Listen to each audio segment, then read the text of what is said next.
Board of Selectmen workshop to order on this 5th day of February 2020. Before we begin, I'd like to state for the record that the entire proceeding, except any executive sessions which are not planned, it's a workshop, are being recorded for both TCTV Cable Station 8 and the TCTV YouTube channel. Therefore, there's no additional need for recording. Anyone that wants to record, just let us know.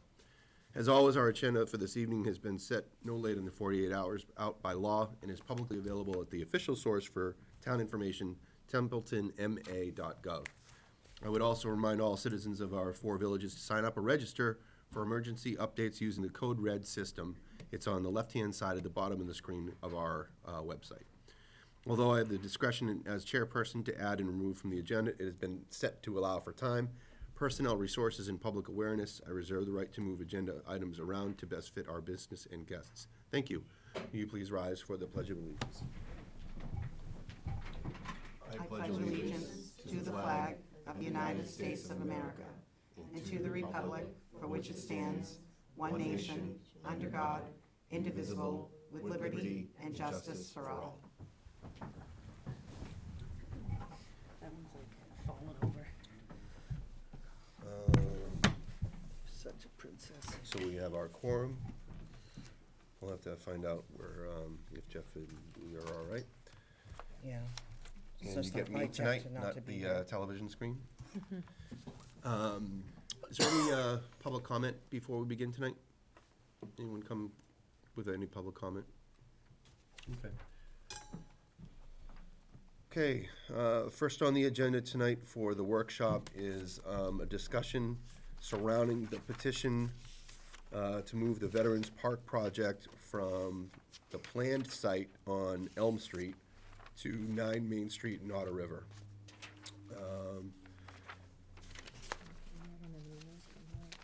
Yep, so the notes, and we can kind of go through that, but if you remember, I believe it was 2 meetings ago. Right.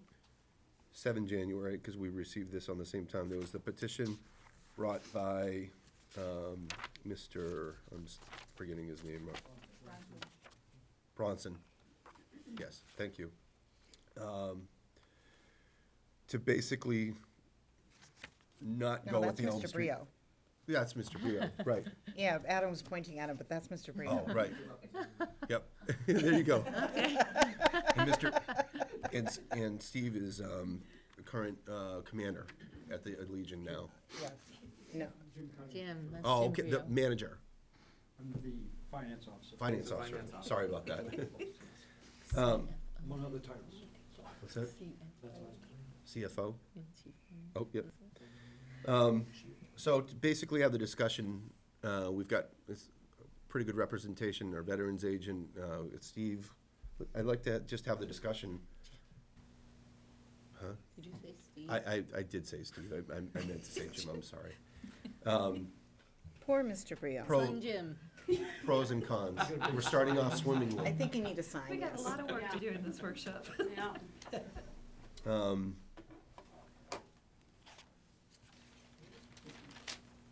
I know I liked the Elm Street location because it was central to town. Like when we have our parades, Right. it's right there in the center of town. We just have to make our parades longer. I've marched them. I think they're quite long. Right. I'm good. Been to march a couple of times. We're gonna ride next time. Okay. But I thought that was a good location for it. And then the write-up, Sheila, you shared all the plans. We were kind of going forward. I know that there were issues both in speed and, people bringing up possibilities of the, problems with the ground because of what used to be there, the town garage and otherwise. But location-wise, I liked the location for it. Peaceful. When we have our parades, we would be marching right past that. Whether you gather there, you gather at the normal spot, right on the other side of the American Legion, it made sense to me. May I ask, I believe I was sick Oh, yeah, that sure. meeting. Yep. So Mr. Bronson came in with a petition, lots of signatures, and to move it down to Otter River, which is by the cutoff, if you're gonna go to Otter River Road down to Otter Smith River's- Cheese. Otter River Elementary School Yeah. site.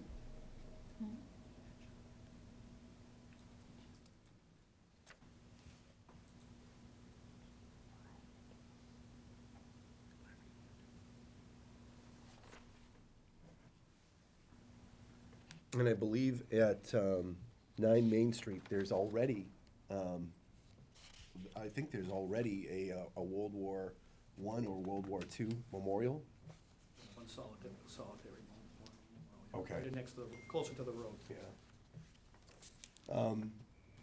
But when you have the will of the people try and move stuff around to basically say it's gonna be better attended, yes, World War I monument, it's on, right next to the World War II monument on the common. then I'm not sure what is actually at the site. There's something down at that site, the 9 Main Street. There's nothing? No, there's nothing there right now. No. I was talking with John Kaplis the other day, and he was saying that there was already I thought there was, It's the one that It's the one that's hidden by the trees, by the bushes. by the big bushes, and there's a flag behind it. In And some, Baldenville? no, in Templeton Selectmen. Otter River. Otter River. Okay, I'm sorry, I thought you were talking about Baldenville. No. Oh, yeah. No, so we're talking about like the pros and cons of in both in either location, and another aspect that I look at is, Memorial Day, we go 4 or 5 different locations throughout town to basically, hold a ceremony, and we wind up having all these different locations to go do that are, I mean, Jim, are they well attended at some of the other locations, or is it just the people that? You don't get much in Otter River. Yeah. You get a few townspeople. It goes to East Templeton, there's a few more there, and you get a few more in Templeton Center. Yeah. I like the consolidation Yeah. of memorials in one spot. That's why I liked it, I liked that one. Yeah, but it's not a memorial park. It's a veterans park. It's not memorializing. It's Right, for I understand. Current veterans, not past. Right. I think that was the focus originally, was that it's someplace where you can go to honor current veterans and veterans that served and families of See them. names, right? Yeah. No names, Well, unless you purchase a brick, yeah. right? Right, right. So, I mean- my plan works for either site. And I know, Mike, you met with some other veterans and came up with pros and cons on both sites. Yep. Sean, can you pick them up, audio-wise, or, Should they move? okay. If you guys have, like, I gotta sit next to him, all right. Need to Jim make can a sit room. next to me. You need to make a room for Jim. I don't know why they came on. I moved over. I started Mike, I talking, moved it came over. over. Yeah, so they sat down and we Yeah. met and we talked to Mike about the pros and cons of each site. And a lot of the pros are what you already mentioned, is the central location of the park. It's close to the Legion, it's close to businesses in the area, and it would be centrally located for all ceremonies. We've discussed previously the potential environmental issues of the site. One of the other issues of that site is the hydrology of the site, where heavy rains will roll off from the ground, from the street level down to the park. And depending on, the ground source, it'll collect water there. We still have to leave a right-of-way access to the Army Corps of Engineers Right. on that site. Yep. There's a lot of road noise. The abutters next to the site is a garage. It would cause noise. And with the parking, it's not a lack of parking. It's unpaved parking. There's, handicap issues. And the parking is relatively small. You wouldn't be able to hold a large At the scale. Elm Street, yeah. Yeah, you wouldn't be able to hold a large-scale event. We talked about the Otter River site. It's a quiet site. The ground itself on the Otter River site is level, It has a existing large paved parking area. It's adjacent to the Otter River World War II monument, which would be incorporated into the new, the park if it was placed there. It gives us room for large-scale events, so if we wanted to hold an outdoor veterans fair or veterans outreach, we could do it there. We had the veterans fair last year at the Legion, and it was relatively cramped inside. We could hold that event outside and give more room. Right. It gives Otter River a chance at having the Veterans Day ceremony or the Memorial Day ceremony in their town, which we've traditionally held it in Baldwinville. Right. It definitely reduces the cost, because we wouldn't need to pave or fence the lot. Based on the Elm Street, let's go back to the Elm Street site, if the slab of the garage is still there, it's gonna require us to bore through the concrete slab if it's still there, which we don't know. That's on the right side as you're looking from the street? It's on the left side, where the lot flattens out. Oh, Yeah, it's okay. on the left side. That could increase our expenses there. I talked to a concrete specialist, and he said, depending on the size of the sleeves that we have to put in for the flagpoles, what the dimensions are, the holes we need, you could be talking a 10-inch hole, 12-inch hole. You'd have to bore through the concrete. He said that usually boring through concrete at a 10-inch hole, even if it's need bigger, and it also depends on the depth of the concrete, what's in the concrete. He says if it's an older concrete slab, it's got a lot more heavy aggregate in it, Yeah. and there could be rebar reinforcement, so they'd have to cut through that. And those bits are anywhere from right around $200 to $250 a piece. And he says through that much concrete, that much rebar, you'd burn up some bits going through there to dig those 7 holes. And he says the estimated cost, he says, you can plan right around $500 more or less, depending on the width of the hole and the depth of the concrete. For each hole. For each hole. Carter, 4 Elm and 9 Main are both town property? But that's something we'd have to address when we started, if we were to develop Elm Street, if that happened. The other draw to Otter River is it's gonna draw the public to an area that we don't really utilize as a town. There's a park there, a pavilion, there's a ball field, there's a playground, and it's really underutilized. So if we had a veterans park there, it would kind of be an additional draw to that area. Yeah. And see if we can't get some usage to that site, because that site has, from what I understand, has huge potential, because does it go back even further up on the hill? I asked it. It goes back further, and its secondary plateau up there is also town property. So it's a pretty large, open area. You would need some additional lighting, and that is part of the reason that it's underutilized. There's not enough lighting over there. There's not enough police presence over there. And we would have to speak to the police department about that and having more police presence over there. Yeah, I could drive. And that Additional is- drive-bys. Yes. There's definitely, because We'd now have and to- really the park would have to be looked at. That is pet project, but I mean, Either site's gonna need increased police presence, no Chief, matter did you have a what. question? and I understand that. Yeah, on the Otter River site, where in the site is that gonna be planned in relation to the playground? And the reason I ask is that playground is named after, memorialized a firefighter that died in the line of duty Right. here in Templeton. On the other side, right where the old school was, Dave. Okay. That piece. In the front. Okay. And hopefully we get I didn't a little know bit more that. recognition to the firefighter over there. The memorial there, I found, is really gone downhill, and we need to do something about redoing the plaque that's there and everything for the firefighter, but I just don't want, I'm for whichever. I think this is something, a great project. I just don't wanna see something like that encompass where we already have a memorial. Yeah, they'd be separate. They would be If separated. there's plenty of room, I think it's fantastic.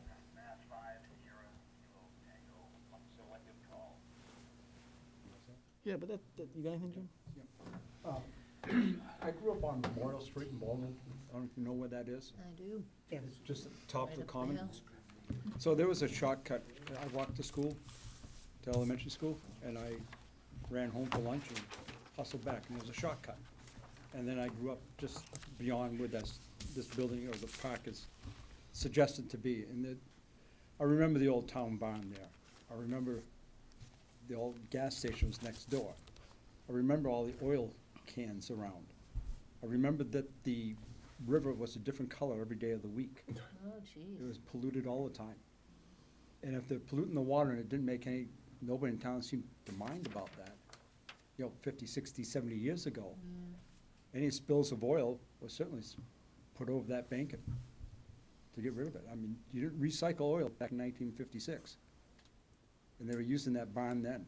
I remember that barn, it was almost in decay, but they're still using it. So I would hate to come in there with a backhoe and test the soil that you dug up.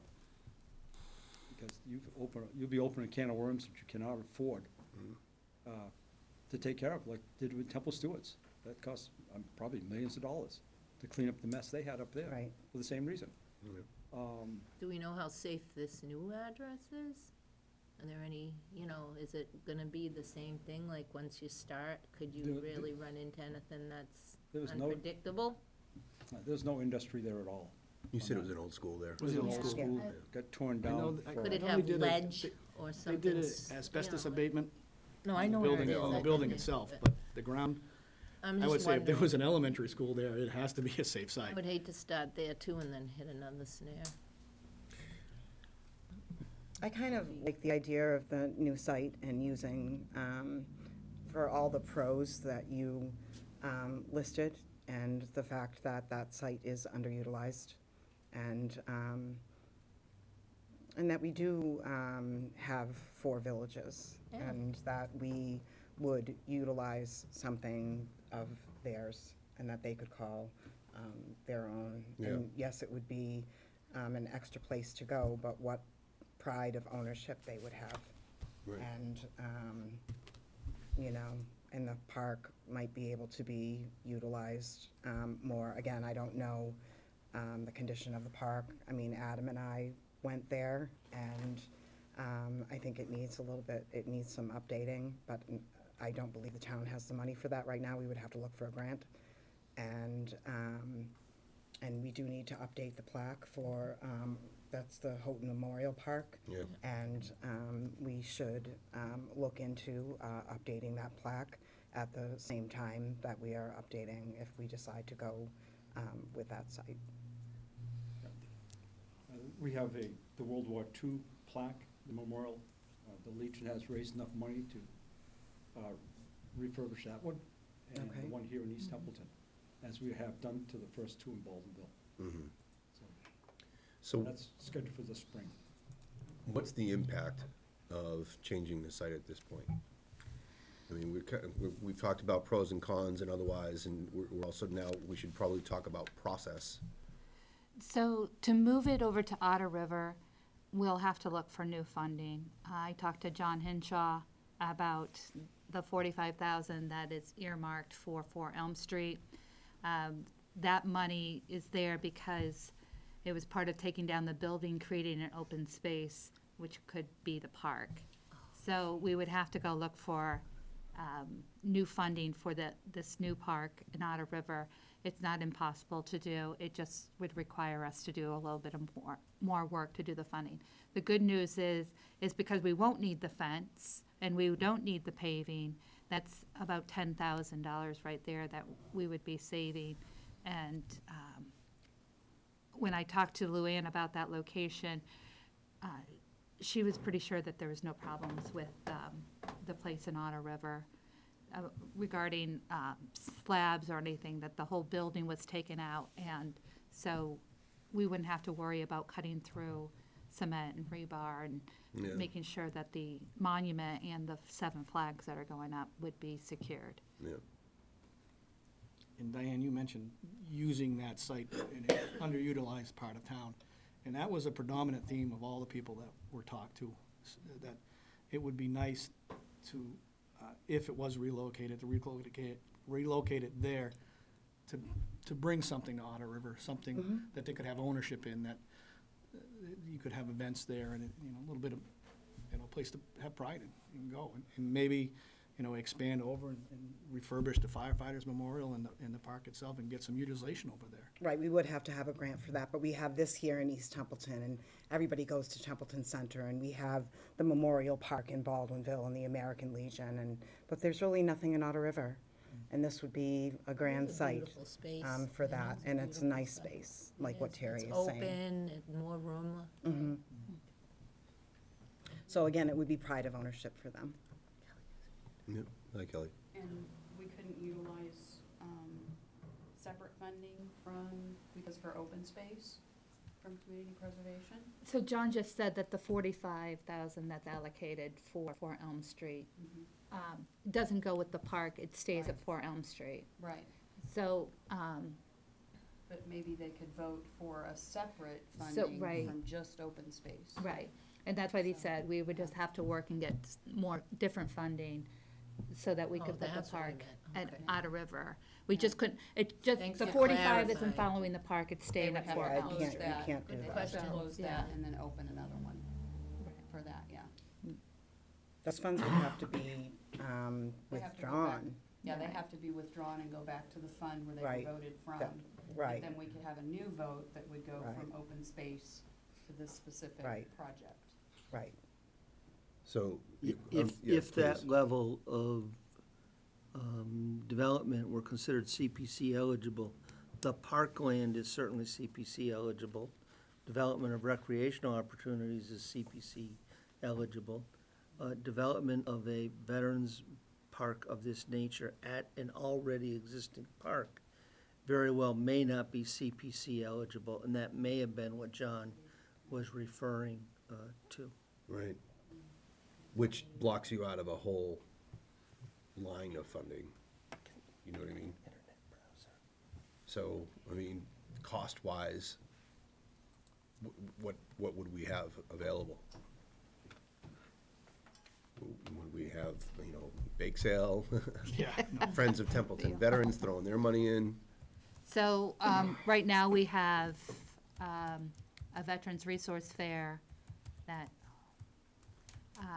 we're gonna have this year. It's gonna be kind of planning a large event.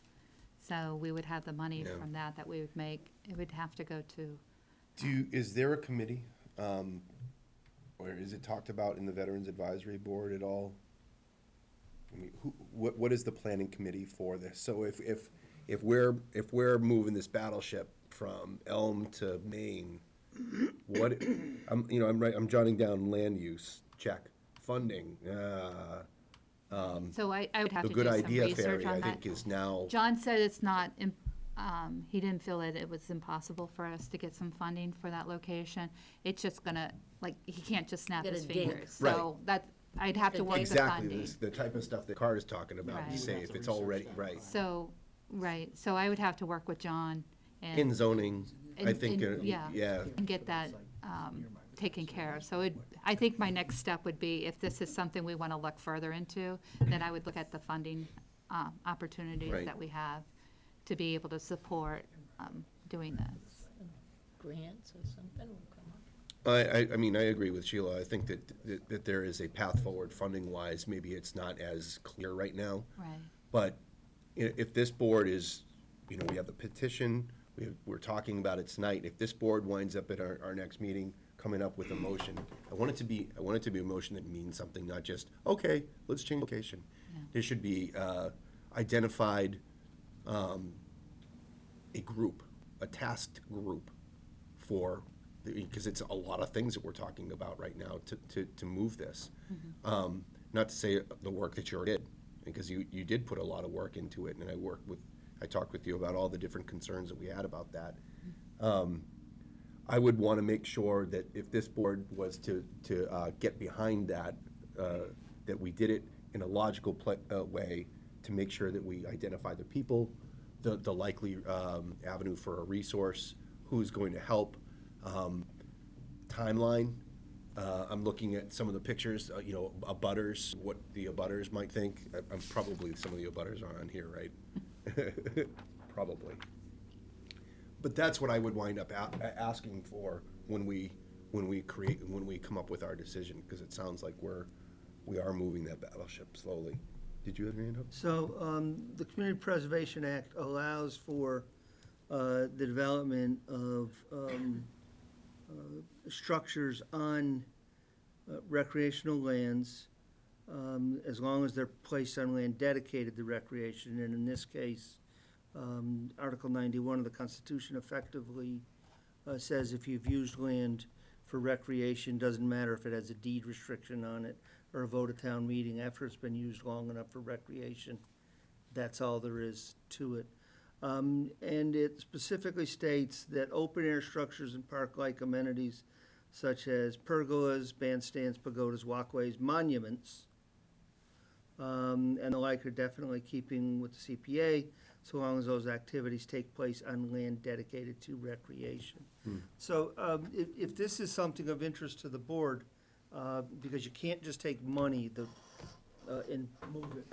Right. But you could explore with the CPC in their meeting, I believe, next Thursday night, and we could maybe do a little bit of homework and kind of, instead of going in and asking, explaining how we think it fits the Community Preservation Act, do a little bit of homework on this side, to see receptively where they are. I will say that they might then question, I'm not always a fan of those bloody TV cameras. They might then question, well, look, we invested a lot of money to demolish the buildings, and what are you gonna do about that? Well, maybe you propose selling the lands, and whatever monies you get, go back to the CPC, and now the town is one less piece of land, and maybe even the Army Corps would like it to consolidate all those things. And whatever dollars come, you go back to the CPC. Right. It won't go into the town coffers. Yeah. So, I mean, there's a couple different moving pieces that might be able to be accomplished in time for the annual town meeting.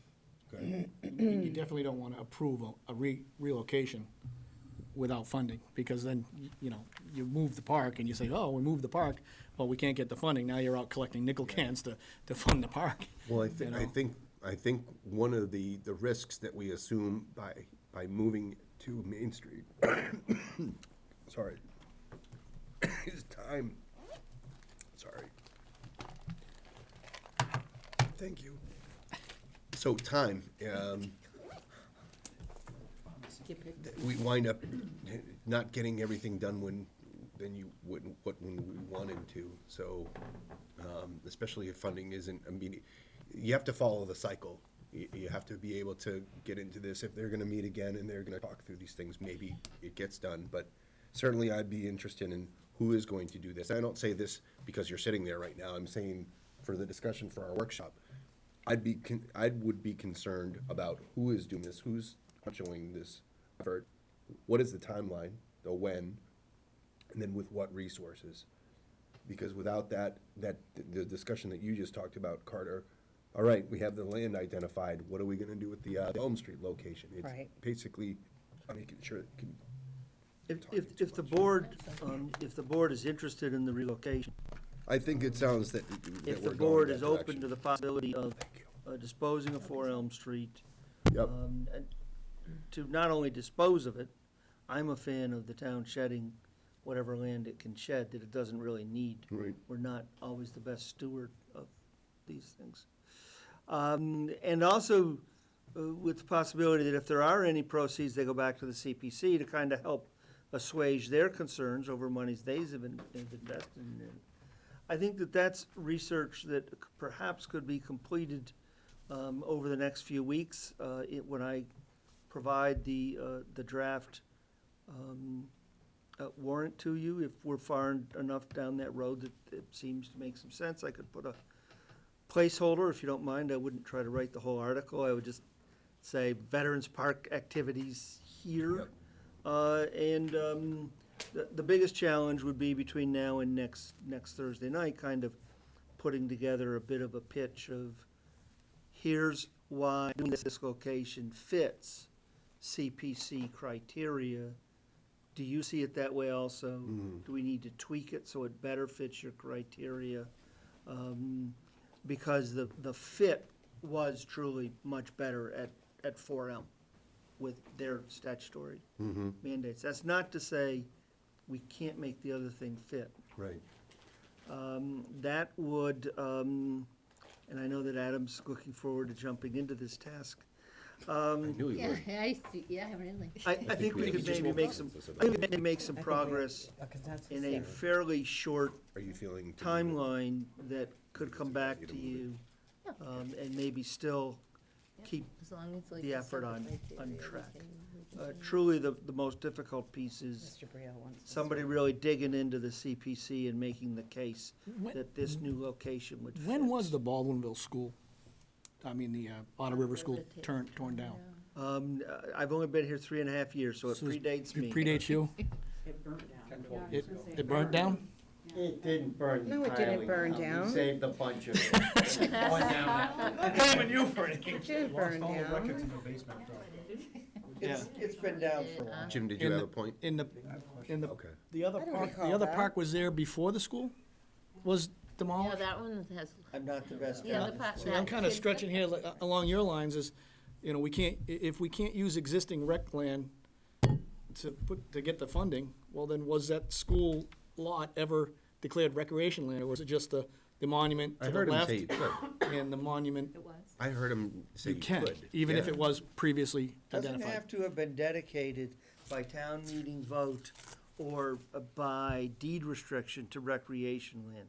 Under the state's constitution and the court's interpretation of it, if the lands have been used on a sustained basis, any sort of sustained basis, for As rec land. recreational activities, and even if it's been parking for the park, that would most likely fit the definition of recreational lands.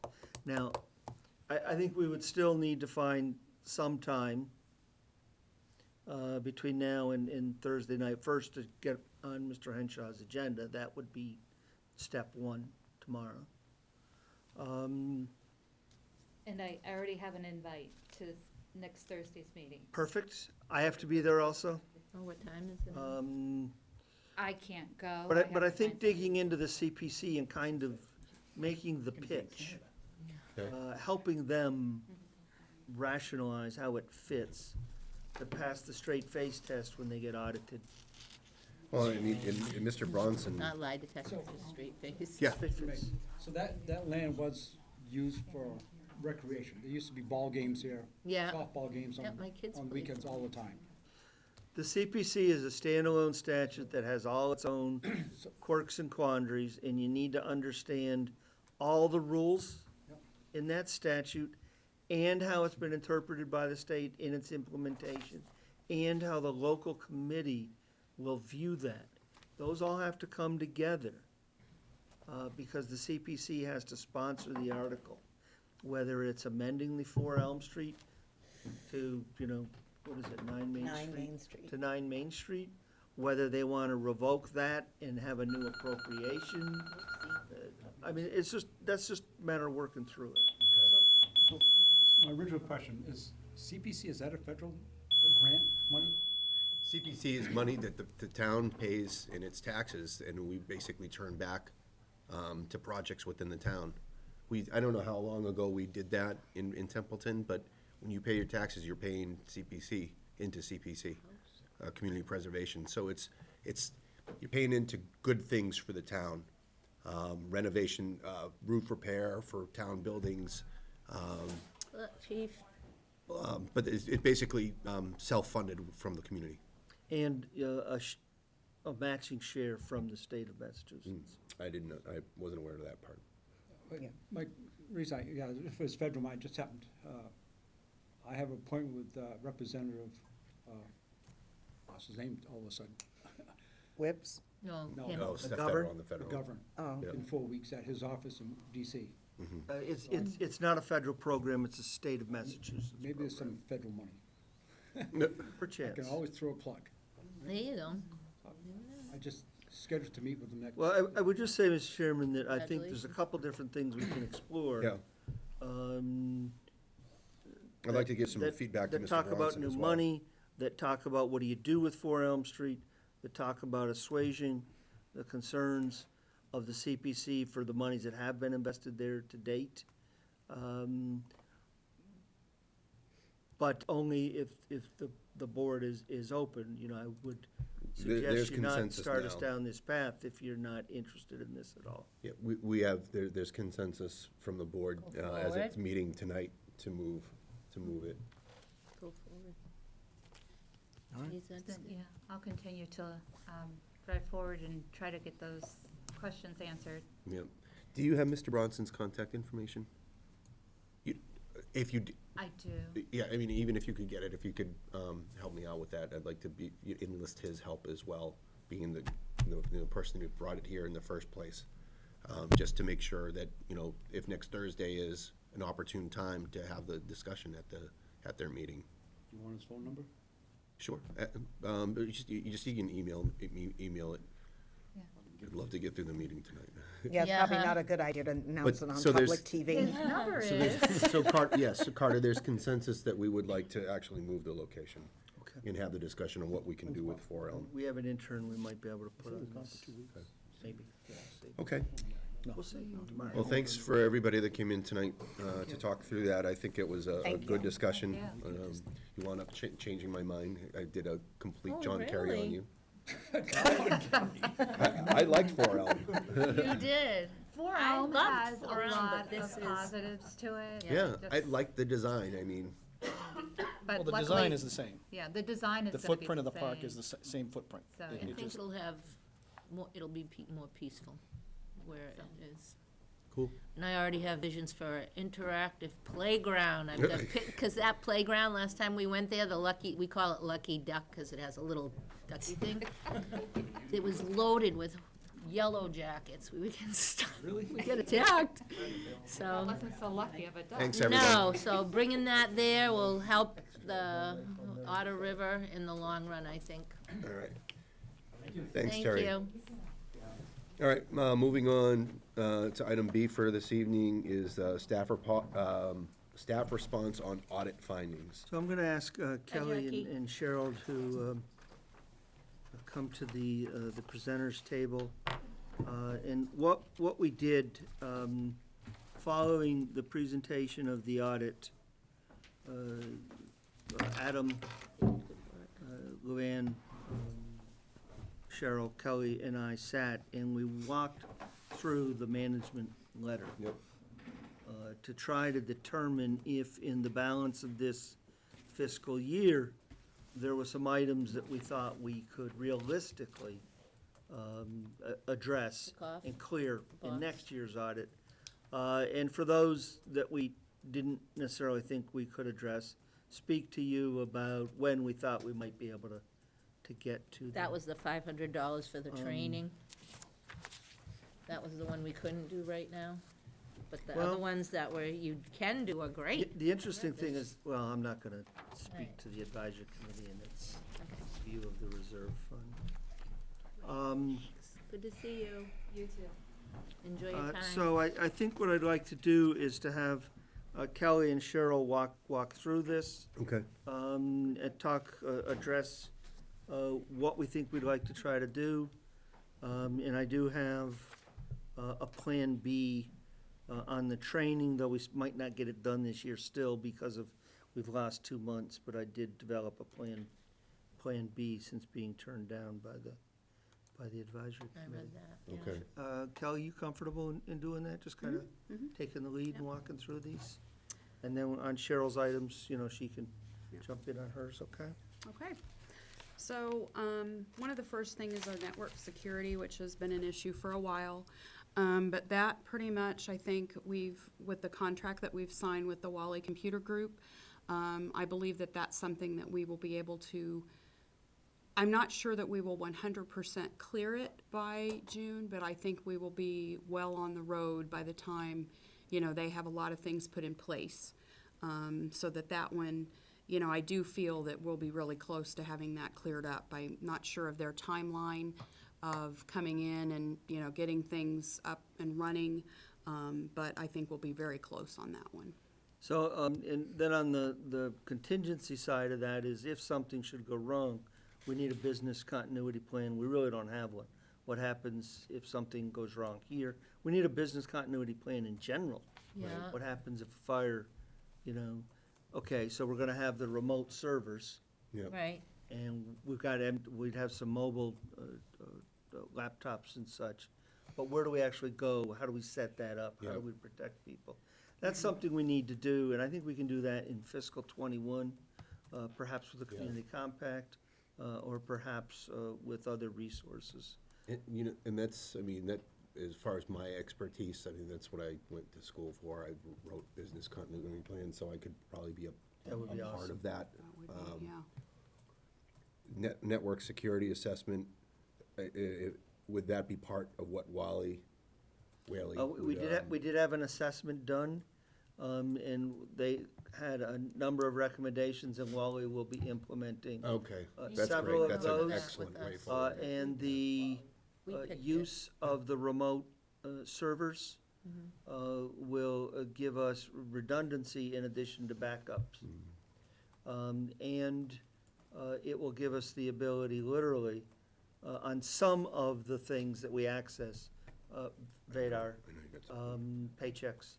Some of our other things are all cloud-based already. So with the right laptop at the right location, we can literally be back in business if we have workspace and telephone and some other things. so when you say move 4 units onto the web-based server, that was, there were only 4 because the other ones were backed up already, is that where No, you when I got the say number 4 units, we're moving this building, DPW, library, and the sewer department are all moving onto the remote server. Okay. Do we have any other that were not moving and need to move? We have some others, which for now we believe are best left alone. In fact, in practice, in many communities, particularly public safety, are left as standalones. Okay. Oh, yeah, was that what you put in, was some of them aren't it's Yeah. practice in This other will leave towns not. light and water off of it, but they have their own setups. They'll leave the senior center off, but quite frank, operationally, if something happens there, it doesn't take the rest of the town with it. Okay, And public safety really, we think, is best to be left as standalone for now. Yeah, because they already have a lot of security in place Yeah. that they have to have for 911 and all of that. So they're already ironclad secure, okay, so, yeah. good decisions. Great, So we would put the development of a business continuity plan as an FY '21 goal got it. in our department, if that, so why don't we do this? We'll walk through everything and then see if you want us to change anything from this proposed work I'm good with plan. that. Okay. The next is the fraud prevention. Part of that, this is where we, with the training for myself and Nicole, we had asked the advisory committee to transfer the funds, and they rejected that. So we're looking at, other opportunities that we could probably try to, use the funds to get that done. I did speak with Tony Roselli. He is willing to do the training for us. But we do have to come up with the costs to pay him to that. So that's what Same we're. price, Yeah. $500. So that's what we've got to, work towards. So, we'll just have to work through that. But that is definitely something that's done in multiple communities. We each have resources of, I can send an email and it goes out to all the accountants in the state, asking, do you do this in your community? How does it work? It's a great resource. And this is something that we have discussed. So I believe that, once we can do this and, we have a full understanding and the checklist and all of that, that, we should definitely be in compliance with that and we would lose that from the letter. Okay? Yeah, may I ask why the advisory committee rejected the funding?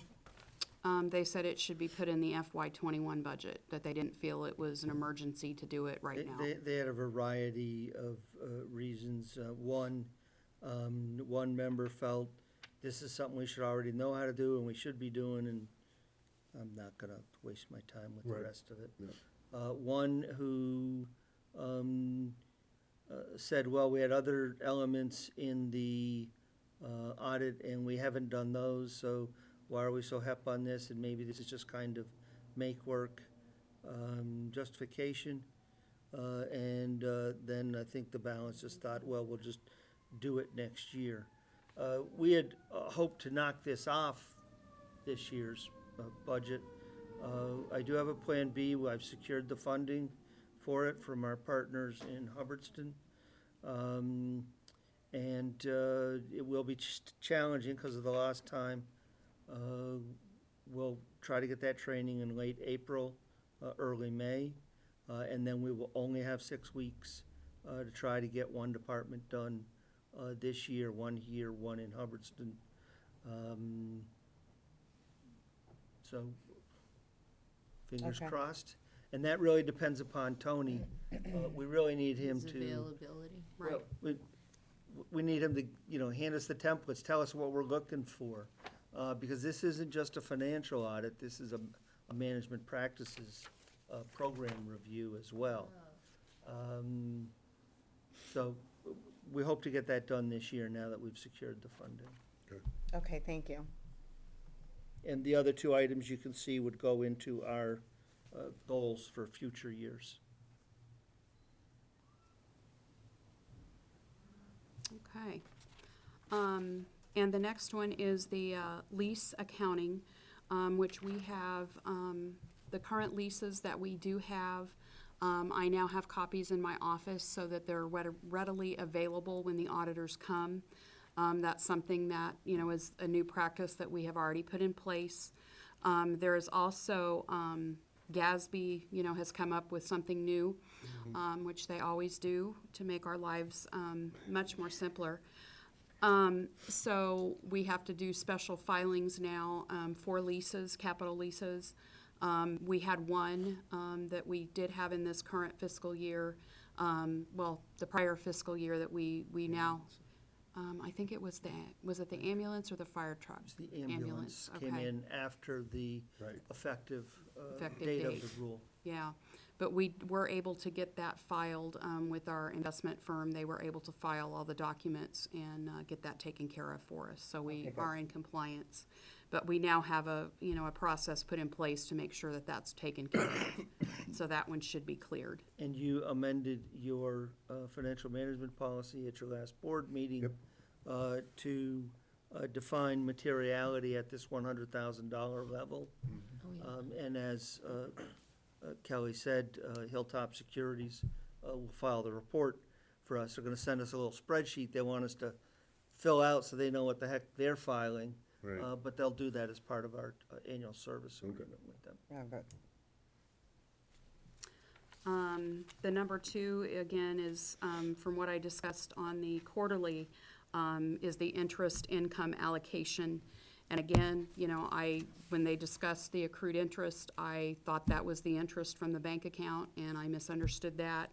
But we have made that correction in this fiscal year. As the capital projects are continuing, the money was still sitting there in those funds that we could now move to the general I fund. remember that conversation. Yeah, so we have taken care of that. And again, that one won't be on next year because we now, every month, the money is going directly to the general fund from those projects. And Cheryl, this one's yours, on the maximum investment, return.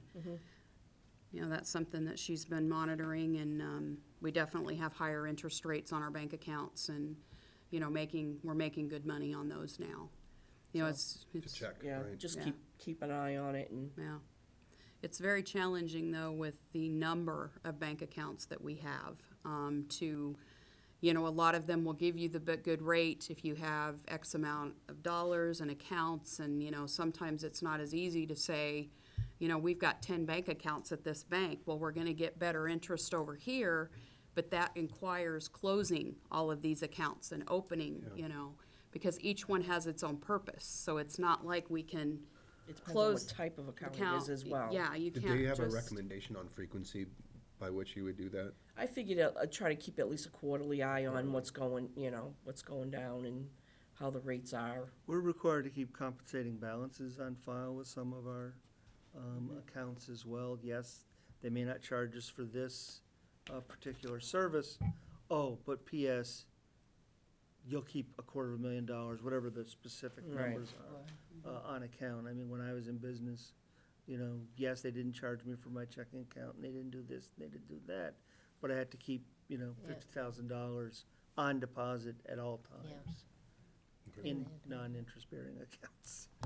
Right, I mean, some of them are non-interest bearing, but they're pretty much a zero balance account to Right. begin with. Right. Yeah. And it's just, when we cut the warrant check, you know, warrant checks, whatever it was for that week, that money goes into that account and should clear out, all those checks should equal. understand what So you're it's a saying. zero, you know, so there's no interest on that account. So it's, Same with payroll. right. You'll now find a line in Cheryl's quarterly report of, you know, maximizing interest return, checked on this, here's what I did. Right. It'll be there every month.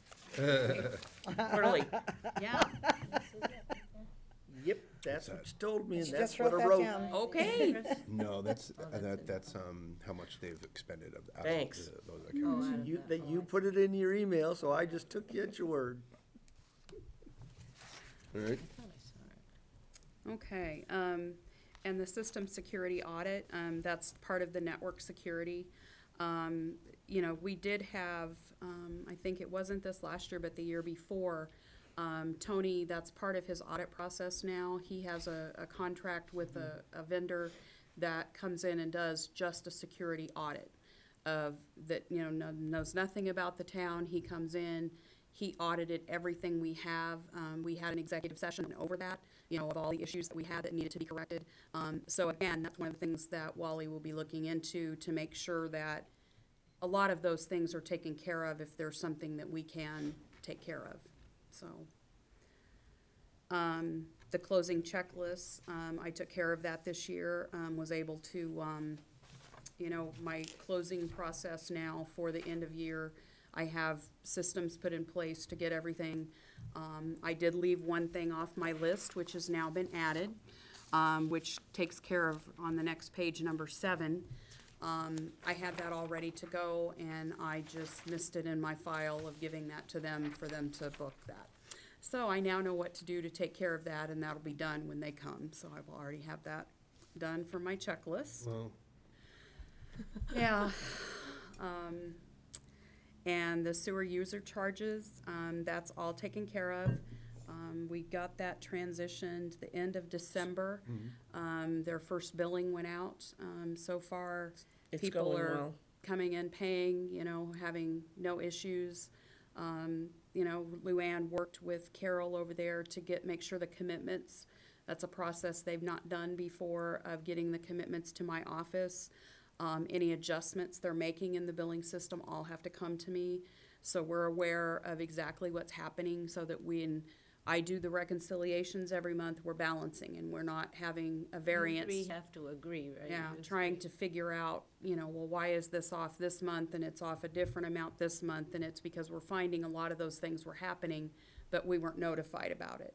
So now, you know, with it being in Vadar, I'm able to see those transactions, you know, and get paperwork from them, and, you know, that will make that process, you know, make it easy now going forward. You'll see I left you the monthly reconciliation for December for you to sign. In January, everything is finally transitioned, so I will be able to provide the sewer again in with the report each month, so you'll be yeah, I able saw to your see note, that. yep. Yeah. And we'll watch that, and if that variance at some point has held steady for 18 months, 2 years, you simply write it off if it's not a large number. Right. I think So you were our looking our at hope that here before. is that, I'm not so much concerned about there being a variance, that happens Yeah, in many accounting systems, especially when you have to rebuild after a number of years. I It's when understand. the variance changes all the time. Yep. So I'm hopeful that this will Everyone. allow us to settle upon what a variance number is and clear that out Okay. after a period of time. Well, fortunately, Diane explained that to me when we went through through your sheets before, so I'm schooled. Yeah, very good, very good. I've been tracking the variances in the sewer department for over a year now, for as Yeah. long as you've been doing it, and Yeah. through other resources, and I have a file folder on them, and the variances are never the same. Never, Never. never. We're getting So there. I don't see how we could write that off, because some of them are huge. Yeah, yeah. And And, like I said, I think a lot of it is we were never notified of Mm-hmm. bills that were written off or Abatements and abatements or refunds. new bills that were put in the Final system bills. that we never saw. Right. You know, as it is, we've now gotten letters, you know, of a final bill that went out. Well, when that money would come in, we would put that as a deposit in the system. Well, it wasn't in their system. It wasn't, you know, we've learned a lot in the transition. great. Okay, We've- that's good. Yeah, we've cleared up a lot of issues. Okay, good. So, we're good. Okay. So we talked about number 7. We did. Number 8 is the indirect cost. We're hoping when the DOR comes to do their next assessment that they can hone in on this. But to give you in a nutshell what that is the light, water, and sewer and cable now, as they are their own separate financing source, they have their own fund. Yep, their own enterprise. We should be billing them indirect cost for Cheryl's time, my time, Nicole's time, anyone, and probably some of Carter or Adam's time. So we should be able to allocate that to them and give them a bill, either quarterly or whatever, for that time. And that's something that we've never done here. The billing that we do for them, we show them factual costs. So when we get the medical bill, we pay it as a town, and then the bills, we send them a detailed breakdown each month of their costs of that. And then they send us a check and reimburse us for that. One of the things that Tony would like to see, which we've discussed multiple times, is cutting that step out. So when we would get the bill, we would just have the expense lines of the general fund, the sewer fund, the light and water, all of those funds, we would just code that, and that bill would just be expensed at that. The commissioners of those don't want that to happen. They want the authority for any bills that are cut from their accounts. They want that signing authority to approve that payment. So if we get a bill and we can't code to their expense accounts. So that's Is it a why, trust issue? I don't know. It's been that way for Right, many I mean, number of years, I and that understand. probably could be it. You know, I do think that we have made huge strides, you know, to show that we are I agree. doing fiscally what we are supposed to do. You know, and in time, maybe that, you know, trust will come. But again, it's a very slow process. There were so many years of negative, bad issues, you know, it's just that you don't wipe that away in a couple of years. So I think at some point down the road, maybe that can be addressed and corrected. But again, you know, that's something that it's gonna take time. Yeah, I agree. So I don't expect Yeah, that one. conversation. I don't expect that one to fall off. I expect that one to still be there. But again, with the DOR coming at some point to do another evaluation of the town, Yeah. maybe that can be a sit-down discussion. I would agree So, with that, yeah. as a, you know, a foot stomper to say, Yeah. this is why we keep getting this one, Right, and let's have that conversation. Yeah. Yeah, yeah. I agree. So, okay, and then number 9, the capital assets. I want to give you a little background on that so you can kind of have an understanding of where we are. The town itself has never kept track of that per se. That has always been an auditor function. So Melanson and Heath would take care of this, whatever they got when they came on in 2000 or whenever they started doing the audit they got from the prior auditor. Well, as time has progressed, things have gone on, nothing's come off. And now we have this ginormous list. However, back when, details were not important back when. You know, you were still doing stuff by ledger books and stuff. So our list that it consists right now says building and a dollar amount. We don't know what building that is. Right. It doesn't have a date of what I'm year, following you. a date of what year we got that building, what it is, anything. So we have this ginormous list of that. It may say building and a dollar amount. We have one on their library book, $4. You know, back then, I'm sure they kept track of all of that. So this project, be it, I mean, it is extremely complex. I mean, we could hire somebody full-time, that it might take them a year to do this, of inventorying every item and starting from scratch. So I suspect this is probably gonna be on here for at least 3 to 5 years, for the time it's gonna take to dig into that and look through all of that. Figure out what buildings do we really own? You know, what is their value? What should be there? Well, if we got it here, okay, what's our depreciated value? You know, there's a lot to this than just going through the list and saying, okay, yeah, this is it, and checking it off. And this is not just your buildings and your rolling stock Mm-hmm. and your fixed assets. This is your road network system. Mm-hmm. Every year, when you do road work, you would classify what type of road work it is. It's too bad Should it Jeff's be not here for amortized? this. Shouldn't it be amortized? How many years you're gonna amortize it over?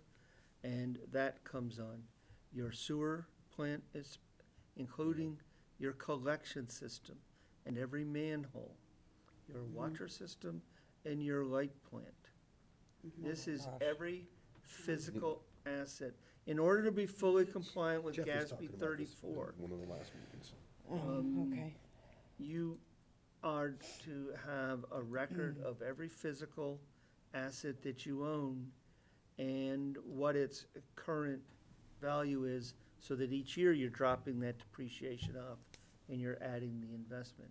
And part of this is an attempt to bring you in compliance with the private sector. It's also, I'm convinced, an attempt to destroy your balance sheet, because the only way your balance sheet can stay to the positive is to continually be making investment in your infrastructure, your plant, and your rolling stock. Because if you aren't buying anything new, and all you're doing is losing your depreciation, your net assets are going down. Do you have something? Is it not something a team of interns could do? Knock off? Not for this precise. They could help. help. They could perhaps do some of it. Yeah. But But it your requires major- like a lot of management to say, how are we gonna structure this? And then, yeah, you're right, going out to count. So counters, yeah. Yeah, Yeah, on the federal side, it's called financial improvement in audit readiness. You can't do anything unless if you spend $1 on a manhole, on a building, or otherwise, you have to prove to your taxpayers that you spent it, and you can track the life cycle through it.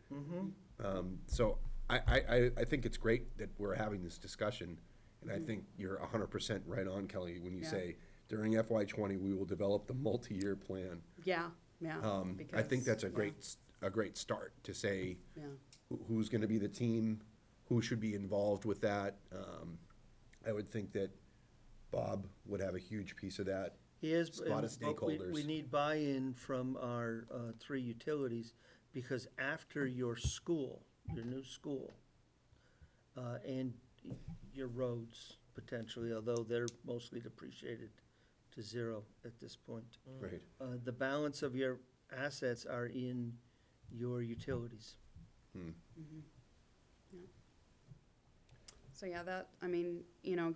Are there be best it- practices? I mean, some people I'm sure have gotten, that are, A+ on this. We Is- could reach out, but I'm not, There are not a lot of best practices for municipalities Yeah. of this size. Yeah. Even larger. and people don't have the Communities. staffing. That's part of the problem in municipalities today, because staffing is so decreased. You know, it's like a project of this magnitude, like I said, we could hire somebody full-time Right. that could do this, and it still would take them 3 to 5 years, you know, But even to do the this. ledger, like, I liked your analogy, or actually, you're saying it used to be a ledger. Yeah, It started someplace, like we Right. had it for something. Yeah. Where even if it was counting just a few buildings, Mm-hmm. but, you know, more to Carter's point is to say, it's much more comprehensive than that. yeah. Oh, yeah. Yeah. So to kind of frame that, to say, even if you start at that ledger part, like, let's convert what we already have, not that you Right, probably exactly, could. but yeah, But even from a simplistic point of view, to say, hey, here's a broad brush of what we have for property in Templeton. right. And then you wind up getting, phase 3 would be adding roads, phase 4, you know, in FY '25 or something would be, Truthfully, sometimes you're better off to take that product that you know has a lot of problems. Just throw it Scrap out. it Yeah. and start from scratch. yeah. Sometimes, But I sound was like it was very wondering- sometimes you can spend more time Mm-hmm. trying to figure, well, let's go get a list from Luann and, you know, figure Right. out where the buildings are. yeah, I mean, there's a lot of good Sometimes data in it- that as well. Sometimes you're better off to just Start fresh. and- start from scratch. So that's what I was gonna ask. Right now, we don't have anything keeping track of what we're doing today going forward. Yes. We The do have, last, yeah, when Tony came on board for 2013 forward, he has been keeping track of that. And he has been we've been putting in serial numbers and VIN numbers and all Oh, of that, you know, from that point forward. yeah, But what he got transferred from Melanson and Heath, again, was not very good. Building one each, Yeah, 25,000. exactly, yeah. And library so- book, $4. Bucks, yeah. Dang. So, you know, that's, you know, so I just really wanted to stress you know, that I know that people think that this is something we should have always known and we should have taken care of, but it's not that simple. You know, so I just wanted to make sure that everyone understood that. Yep. The number 10, the ambulance write-off policy. On that one, I believe that we do have a policy that I know Chief has been working on, and they're getting that fine-tuned so that that can again be part of our year-end process. And what that entails is we have postal medical billing that, so we have an ambulance call, and the billing process goes to this outsourced company. So they then now keep track of, okay, we get a Medicare payment in, this is the doctor, this is what they're gonna pay, this is what we have to write off, and we get these reports every month. Well, a lot of them, maybe it's an individual that didn't have insurance, or they had insurance and their copay was $200 and they've never paid it, you know, or the person passed away. You know, there's all of these different scenarios that happen, and each year there should be a write-off of a certain amount of, you know, claims that we're still as a receivable that we know we're never gonna collect. So it really, I mean, this is probably not a good word, but it kind of junks up the books because it's not giving us a true picture. Right. You know, if we have a receivable sitting there for 400,000 and we know we're only gonna be able to collect one, you know, it's really inflating. Fairly easy to Yeah. write a policy. Right, right. So, but it's coming up with who you're gonna write off because you have to be consistent. Oh, yeah. That's the thing. You can't show favoritism for Joe Smith or, you know, so it has to be, in this instance, it has to be very specific of, okay, people that they've mailed 3 times and the mail has come back. You know, you have to have a cohesive policy that's very specific. And just go to another ALS community.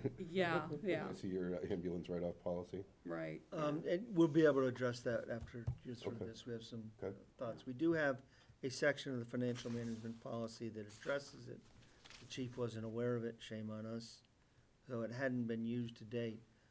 But when I did provide it to the chief after we got the audit, he said, I think there's some better ways out there I'd like to, so he and I have been exploring those, and we have a few questions Okay. for the board tonight. Is that something we're just going in the hall first? I Okay. thought I'd deal with the ambulance when we do that as a standalone, rather than taking it. your attention off Okay. of this. Okay, that's it for me. Now Cheryl's turn. Thanks. All right, so the first one, that's the turnovers, right? So there is a bylaw for this, so we'll just write up a policy for it.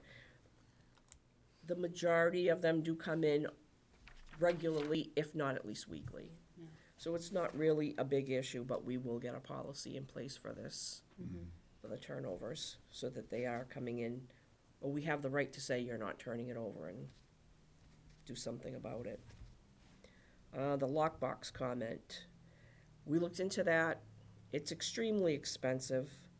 Other towns have it and have a lot of issues with it.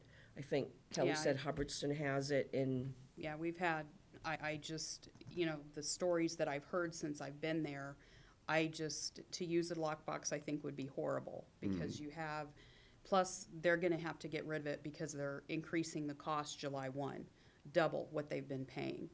And for a small community, it's not, the gain you get from it is not worth the expense that you're paying. One thing that we can do now is they have barcoding machines. So like, you go to the store and they run it through your product. They can do the same thing with the tax bills. They can put a barcode on there so you can, the barcode comes in, you scan it, and it does the payment.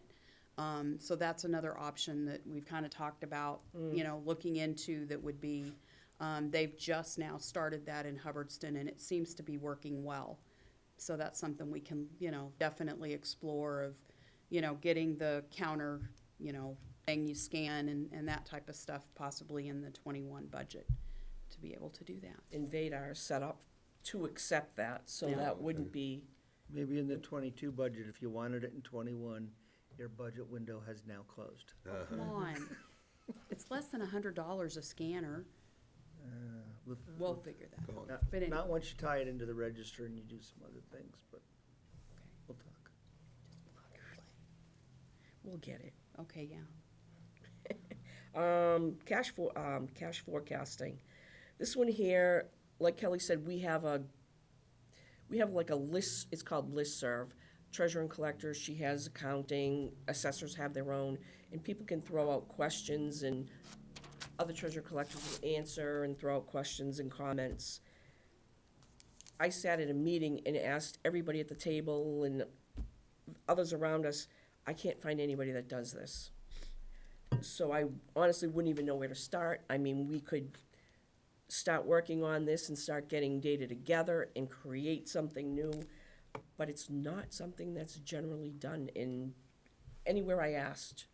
So to go up, use somebody else's template of what's working good is not even something that's available right now. So we can look into this, but it's not something anybody else is doing right now that I can find. And it's a great concept, but as far as being useful, for us, Yeah. for the amount of time and effort you're gonna put into it, It's a constant moving target. yeah, so. Why did he say implement it immediately? Where did that come from? He believes that it will help us know if we're gonna have a cash flow problem and we would need to borrow money to make sure that we have enough cash to pay our bills and those type of things. Since I've been here, Yeah, that's not been an issue for us. It helps you do two things. First, it helps you project whether or not you are gonna have cash flow problems. So you can try to figure out how you're gonna collect that cash internally or have a borrowing done in time. I walked into one community on the third day. The major challenge was they had no money to pay the payroll the next day. So it does that. The second is if you have a substantial amount of cash, which we do not, it helps you project, especially back in the day when certificate of deposit rates were Right. very attractive. I thought you were gonna say. Okay, the treasurer would say, I've got $1.5 million, how soon are you gonna need it? I'm not gonna need it for the rest of the year. Okay, I'm putting that thing in a 12-month CD, I'm putting so much in a 6-month CD, a 3-month CD, that kind of thing. Of the items here of import, I think from a practical, day-to-day, positive impact upon the financial structure and how we are viewed by the outside, this is probably the least important of all of these. I know it's something very near and dear to Tony's heart, but I would have to say it's probably last on the totem pole for us. Okay. It might be last on the totem pole, but I don't think it should be forgotten, because I No. think it's important. Is it something would that be we could be a extremely model time-consuming. town? Could we develop it and be a model town? Is it something that you could figure out? It Sure. would be extremely time-consuming I at this think point. you and but, Adam, yeah. I think there are bigger fish you to and fry. but Adam I- kinda do that, right? Yeah. But There you have it.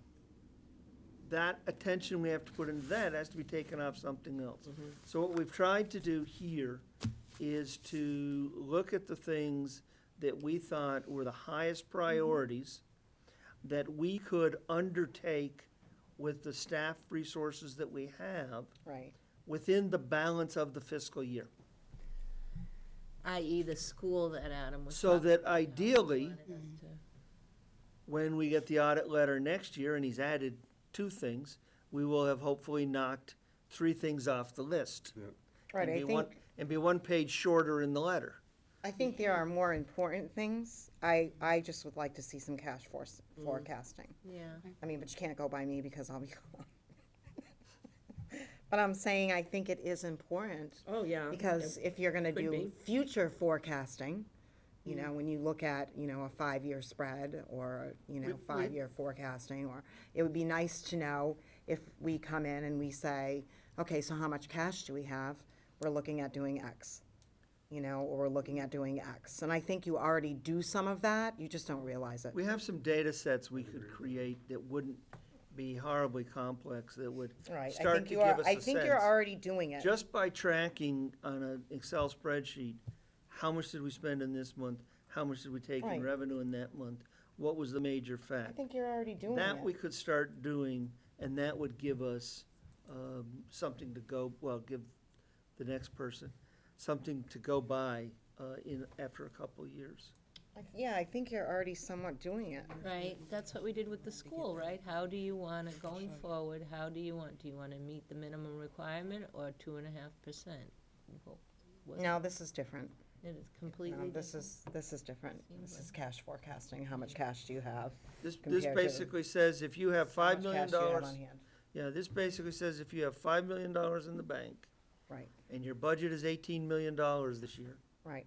and you're gonna collect $18 million every month, how much is going out, how much is coming in, and where is the flex point at which you need to be prepared to borrow money, Right. and how long can you invest cash for investment yield?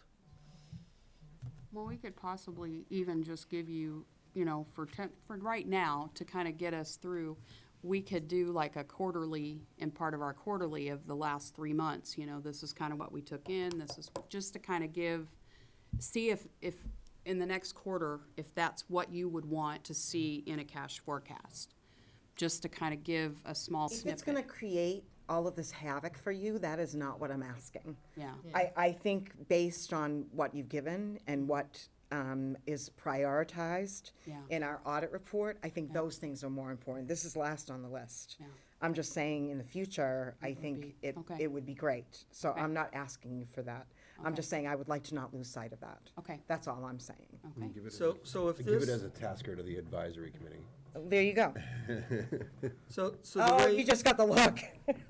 So the way we would proceed from here, if you find, I think all of these are great, Yes, and you're right on top of satisfactory. things. we would create just a very simple Excel spreadsheet of what the item is, when we say we're gonna do it. And cash forecasting will stay on that under you, unprogrammed. Right, yeah, don't, And please then, don't. at the end of each quarterly report, we'll give you an update on where we are. Right. Okay. like it. Yeah. I you like got it enough too. on your plate with getting the other things you're taking. Yeah, all these things are great. They are And some great. of them you've already taken care of, and some of them are huge projects Yeah. that will be on there for a while, and I think that the things that you're already working on are wonderful. Thanks. We're working on them. We went from You're- 35 pages when I got here. We're making good progress. Yes, you are. Yeah, Kudos. yeah, Kudos to you. Ladies, kudos. yeah. Okay. So I have no any, further questions. I mean, other than some of the dates, when we thought we could get it done, if that's reflected in that spreadsheet, I'm good. Yeah, it'll be on. Okay, nothing else Great. totally. thanks, Thank Liz. you. The Thank one you. that I'm most nervous about is we did get the funding for the training on the internal audits, but that will be tough to get done this fiscal year Yeah. now, because we lost 2 months. I think that is very important, fraud. It's very critical, because you don't always know when it's happening, and it Yeah. could be happening right under your nose. Right, right. And, coming from a banking environment, you don't always know until you actually go out and audit and look at the fraud. Right, right. And so, not saying that that is crucial is wrong. Yeah, It is crucial. definitely. It is You're up crucial. next. Okay, Great, thank you, ladies. thanks. Thank you. Thank you, ladies. Next up on the agenda is a review of the draft mission statement. Adam? Ready to be roasted? Oh, boy. Oh, it's not a policy, so I think we're good. I don't know if I would. Thank you very much, Adam, for that comment. I appreciate it. What was it? You know I'm saying that out of I really appreciation. like this draft mission statement, if you don't mind me saying so. Thank you. You're welcome. I thought it was too wordy. There was too much wordy. No, I like it. Well, I think it says too much. I think we should start by sharing with the public the draft. There you go. And just so we could get that out there, I tried to make this as concise as I could with the key words that the board wanted. Proper decorum, that one cracked me up, sorry. The town of Templeton strives to promote transparency and improve quality of life, enhancing sense of community and preserving the core values of our 4 villages. We are committed to fostering respect, decorum, and hospitality for our caring community. Town government supports initiatives that create a welcoming and compassionate environment for residents, businesses, and visitors alike. We strive to provide excellent services through a responsible and accessible town government focused on the public good. I have to say bravo. Thank I'm you. sorry, I really like it. Thanks, Diane. And I think if the board likes it, we could get it out there. I won't fit on a bumper sticker though, Mr. Chairman. No.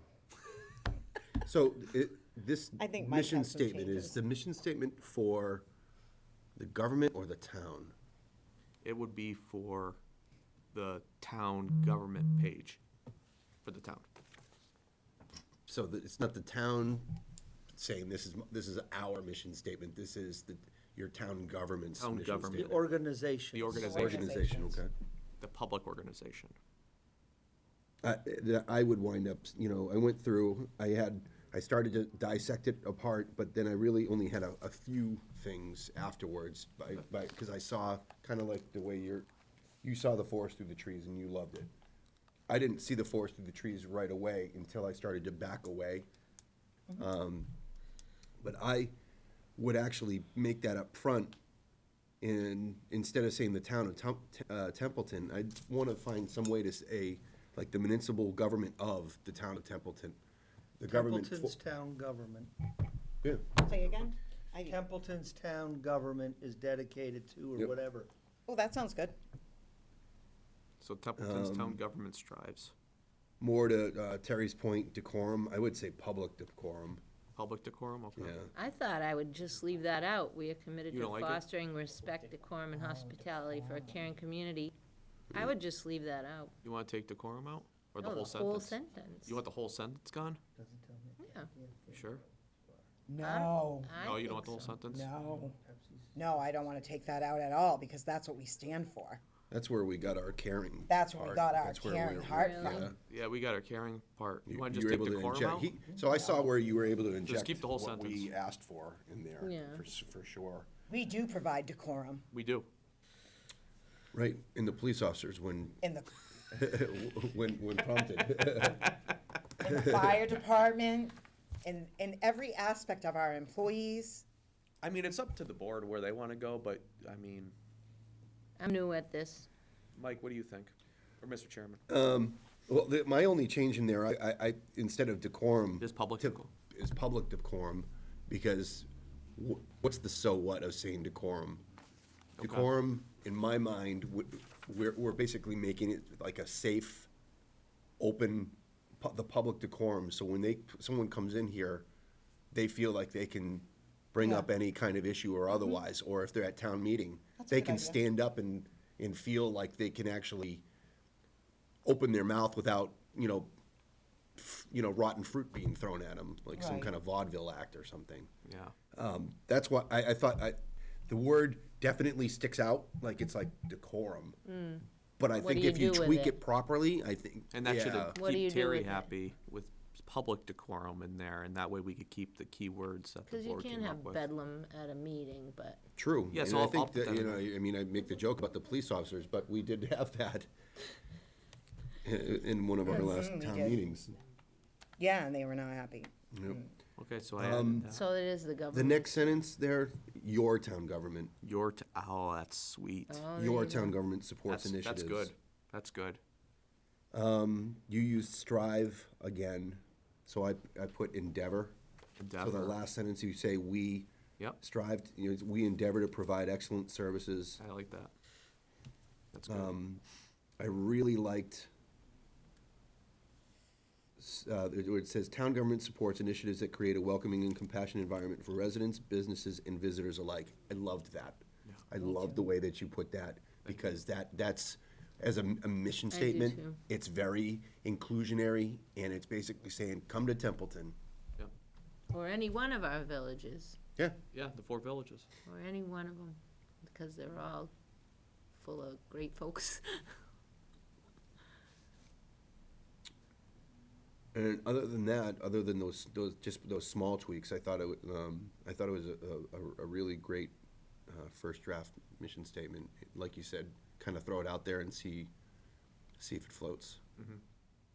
And get your feedback, it took your keywords. Yeah. And that way we were able to come up with this draft mission statement, and I made those changes you suggested, and if the board's happy with that, what I'll do is I'll type this up and have it for you at your business meeting. Terry's point about it being like long, if we wind up getting comments on that, then maybe you do go after that one sentence. If we try and, no? I don't feel like it's long at all. It's a mission statement, and it encompasses all that we are. And I did look at I- other websites, and a lot of them are similar to this length. Some of them are even longer than that. Some of them and are I- even longer, yeah. And that's, I think this says it in a nutshell. Yeah. I mean, I read it and I was like, bravo, Started really, humming bravo. first It really shows who we are as a town and a community and what we support. And, I mean, the whole, accessible town government focused on the public good. I mean, that really, hit me hard, and the hospitality and the caring community and, Yep. I think, core values, it really did hit home with everything that we asked for. Yep. I commend you. Thank you. Thank you so much. I spent a couple nights thinking about it at length. High five. Yeah, no, really, thank you. Thank you. So you want me to just make those changes, then have Yeah. it come in front of you for your, Yeah. because I Business know, meeting? I know as a part of your goals, and you wanted to get that done at the retreat, so we made sure we wanted to take care of this sooner rather than later. Cool. Yeah, let's mark it up and see what it looks like. Perfect. And then we got it ready for your next business meeting. Thank you. Thanks, Thank you. Adam. We have consensus? Consensus? I'm still thinking. I Well, just, you'll get more. I you'll mean, get- I really like to, I just don't think we can control the masses, and people are gonna do what they're gonna do. Maybe forgiveness, I don't know. I don't know what's bugging me about it. Well, you'll have the second draft late Yeah. Yeah. tomorrow, and you'll have I'm gonna take go it- with you Take it, guys. take it, 5 take it home days and to see what you can do look with at it. it. Yeah, So you I want, start, well, I mean, that's what I If said to you- Adam. I Diane's started the to s- wordsmith, I so- started slicing it all around and, yep. Yes. So let's take a look at it again. I mean, we'll get a second draft. I You think know, Terry wants that sentence out, though. People are not perfect, and we love them anyway. But this isn't That's the about way I people. feel. We're not trying to speak for our people. This isn't their mission statement. This just is sounds their like It's government's our mission statement Yeah. for them. You know, their expectations. But it speaks about the identity of the community Yeah. and the core values. Sure. If we weren't doing what our mission statement said, they'd come into our meetings and sit at that Absolutely, table and and say, say, "This is what hey, you said you would you do." said I was gonna have public decorum and you're stifling me. You're not letting me Yeah, say. that's right. Oh, so that's what, That's what why the I mission had to, statement yeah. is. It's no, basic. when you're saying that's what public decorum is, and you're stifling people if you don't allow them to talk. That's right. I thought if somebody made a mistake at a meeting and said something wrong, you know, like it was, I just had a different perspective on it. So you wanted to add Well, the public decorum decorum to- within to- reason? With respect, No, just leave it. I'll just leave it, correct that okay. person. Yeah. Rather than throwing garbage at them or Right. screaming and, it happens in our meetings too, where It people's does. boo. Yeah. And because our moderator basically doesn't take, any flack, basically stops that and says, Yeah. I'm not gonna allow We're not that. gonna allow that. Yeah, and I've noticed on some of the videos that the chairmans come right out and say, you know, if you're not in control of yourself, Yeah. you'll be asked to leave. Well, Steve, when Steve comes, I give him his maximum amount of time, but then I'm also, we have to move the business along, so it's that decorum that we have to say, you can come in and give us, you know, what's on your mind, but you have to do it within an allowable time. Yeah, and with respect to everybody else. yeah. Okay, that's it. I get it now. Okay. So we have consensus? Yes. Okay. Right, let's take a look at it.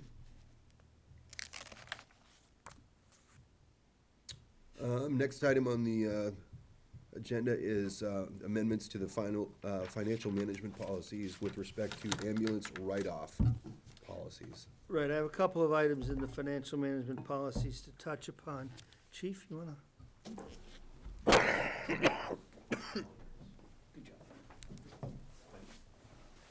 Good evening. Good evening. Morning. Yeah. So, Our evening is your morning? How'd your call Morning go? somewhere. Yep, it is. How did your call go? Oh, it was fine.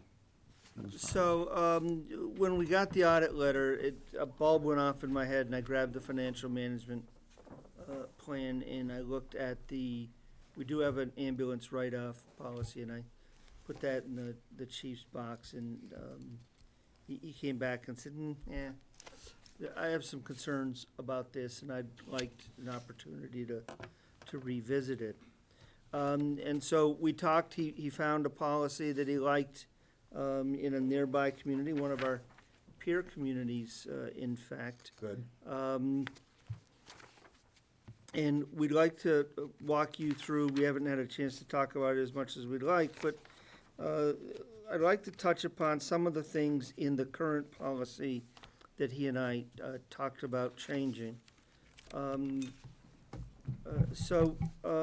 For instance, right now, the current procedure calls for the chief and I to meet on a quarterly basis. Frankly, he's got lots of other things to Right. do, and we think we could just do it at the end of the year as part of the audit closing. We would just make it part of Kelly's checklist. You know, she'd send that out in June and say, where are we on Right. the ambulance write-offs? The other thing is that it Can I talks, ask a quick question? How many are we talking hundreds or thousands of calls to review things? If you're meeting annually and you have 5,000 ambulance calls, no, we'd probably be, I just After, want to make sure it's aligned with how many calls you have. Let's just say that. We can move on. there's not a lot annually of calls. I mean, it can tally up to a decent amount of money, but it's not a the lot of number. calls. Right, okay. Yep, so annual sounds about right to we're me. probably, I would bet, talking about maybe 50. Yeah, and a Well, lot of what within needs to be written off is stuff that we can't go after anyways. Right. You know, we can't you know, we bill out Medicare, Medicaid, we can't go after. So you'd only be more, talking so about a that's- few quarterly the- anyway. the hardship stuff is really people that request the hardship and have a reason. The current policy calls for the fire chief to make some of the calls as to whether or not to grant the hardship waiver, whether or not to write some things off. The thought is, I guess I've trained everybody that I'm happy to be the heavy. But, you know, I mean, removing him from that, the fire chief tends to be deeply embedded in the community operationally, and let that decision be made by the administrator, who's a little bit more removed from it and may not be Yeah, as that should not be connected done by the fire to chief. to the community. So although the fire chief would have input on making sure the process is being followed and Information, can give some yeah. guidance, would be removed from that decision-making role. And I think he'd feel I agree, more comfortable in being removed from that role. I agree. The process talks about after something's been delinquent for a certain number of days, the billing company has to send out a letter. We didn't really give him a good format. He's got a great format from the adjoining town, and then a hardship form, which has to be filled out and come back. And we need to provide coastal better guidance. And the current policy really doesn't do that as well as we would like it to. The other thing is certainly providing the board with an update about written off, but the policy needs to be clearer. At the very end, it says, any information of a private nature shall not be, you know, made public and such. But we think it needs to be a little bit more prominent up at the front. It really buried the lead on it. So the way this would work would be for everybody that's delinquent more than 150 or 180 days, coastal would be provided with a standard form on town letterhead that they would mail out to everybody. And told, so the seal would be a little bit lighter. Yep. But told, you know, you're overdue. If you have financial hardship, the town will accept an application. Fill it out. Tell us a little bit about yourself. And then that would be reviewed by the town administrator or the finance team and written off. That leads to that leads to a couple of things. How do we want to, you know, get proof they really do only earn that much money? That's something we'd have to talk about. The second piece is, I haven't had a chance to talk with Sheila about this at all, but if it's a request of a veteran, frankly, if I can not write it off, if I can get Sheila Right. to assist them in paying it, Yeah. at least then we can get 75% of that Right, back. right. You know, so Sheila pays from town money too, but we get some of that back from the state, so we haven't written the entire thing up. I want to work that through with Yeah, her. I think that's a great idea. And the other piece is, you've seen this chart before when we talked about the trusts, but at what level, if you could just pass those down, please, Diane. At what level we want to define financial hardship. So for instance, the town next door, now they haven't adjusted their policy to the latest, but they've used column one, which is 100% of the poverty level. That's what it appears that they used. So they said, you don't have a financial hardship in paying this bill if you earn more than the poverty level. For the fuel assistance program we've created, we actually use 6% of the state median. The policy, the chief and I will talk about this, and we'll talk with Adam. If the policy reflects fixed numbers, then they're fixed. And that makes life simpler. It goes on Right. the form. If you want the thing to grow and cite a reference, then once a year, somebody has to go collect those and provide them to coastal. who would send these forms out.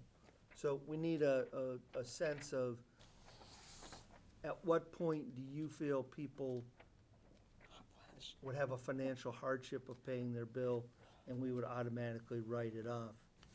What happens after 30 days, if they don't return this and don't apply, or if they aren't approved, then they get sent to a collection agency? We write it off at that point, and if the collection agency does recover, then there's an accounting technique. You put it back on the books, and then you take it in as a receipt. And you said Ashburnham uses column 1, the 100% of federal poverty? Their form uses numbers that look very much like the 100% of the poverty, what that would have been a year ago. And you'd like us to chime in on what column we would feel better at? What column you are comfortable at? I'm not necessarily gonna say better. Maybe you think Ashburnham's made a good decision and the federal poverty level's the right place to I be. like the 200% one. 24,280, that's, you know, it's pretty darn poor.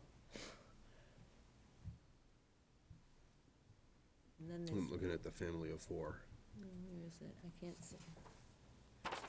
I don't think that that fits with our community. Oh, that's a family of 1, 2, okay, family of 4.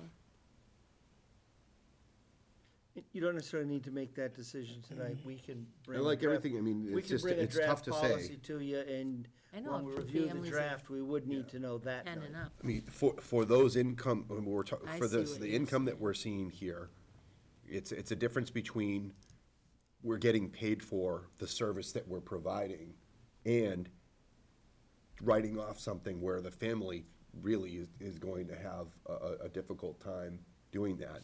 If we say a family of 4 that makes, I'm going all the way over to the right-hand column, 50,000. $68,000, we should be able to say, yeah, they can afford if they got transported by an ambulance. We shouldn't be, using that figure, because in that way, we would never get any money. We would have a ton of write-offs. You have a ton Right. of write-offs. Right. But on the other end of the spectrum, if Ashburnham is using that 100% of the federal poverty level, again, I look at a family of 4, that's $25,000. So between $25,000 and $68,000, where's a happy medium of understanding a family earnings versus us providing the service and recovering the cost? What is the cost of living for a family of 4 in Templeton? What standard do you want to use? Right. I can point you to a half a dozen programs that will use different standards. Yeah. I know my kids wanted to, they're starting to work out at Harvard, and the cost of living for 3 is 78,000 out in the Cambridge area. For 3 people, 78,000 is the cost of living.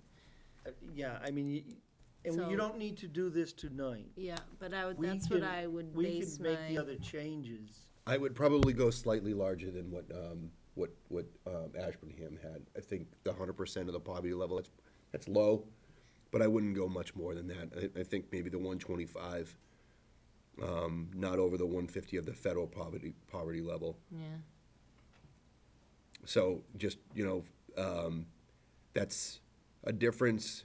So when I say that 100 and 125% for a family of 4, that's a difference of $6,000. So it's minuscule for it, but it's not as the base. Because we want them to get paid. Bottom line, want them to get paid, but we We also wanna want to be- care. Yeah. For a family coming back to say, I can't pay that ambulance bill. Yeah.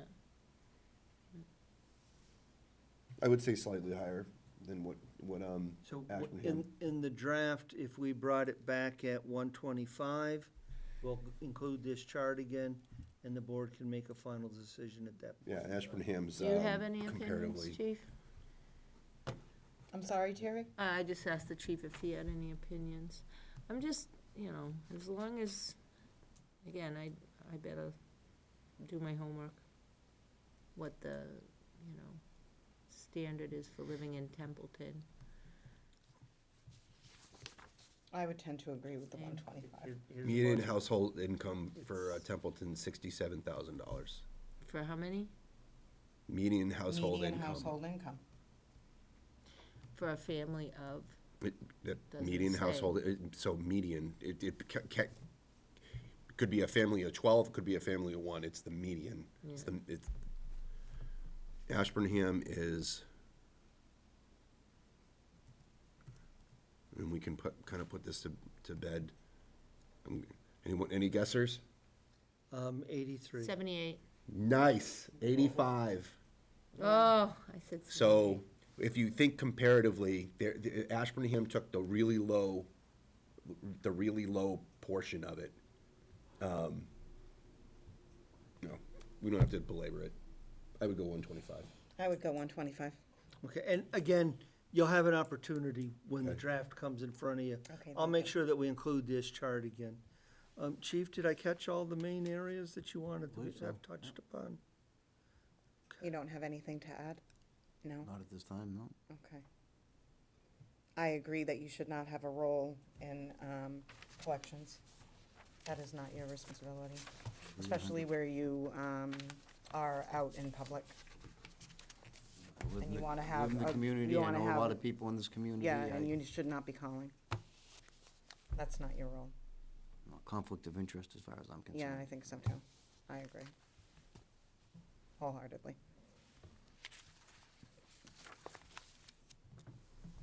Thank you for Thank you, coming Chief. tonight. Thank you. Next on our agenda tonight, we've got budget and legislative package. Can I touch upon quickly, I won't take more than 4 minutes or so on this. Thanks, Chief. We'll have coming to you the revised amendment on the education escalator for Monday night. That'll clear the deck of the active things. We talked about amending the policy to increase our target for the reserve fund for the operating stabilization fund. That was 8% is what was discussed. We talked about amending it to increase our target on the CapEx stabilization. You talked about 2% at this point. I do remember that. But with an acknowledgement that we need to move from saying how much of the operating budget to how much of our capital asset base. And so the policy should speak to, this is what we're doing, but over time, we need to undertake this kind of study, which ties back to the work that needs to be done on GASB Yep, 34. Because Okay. that's what will drive that number. yep. So the language would be in there along with the But the actual language would figures. be in there, oh, P.S., please remember, you're really That's what I supposed to be meant. moving to this, That's what I this meant. base. This is what we're doing now, because it works. Right. But we need to It's a move to number. this base Yep. in the future. And finally, there's a comment in here about OPEB that said, at the time this was written, we hadn't put any funds in there. And I think that might have been a crossover, you'd actually appropriated some.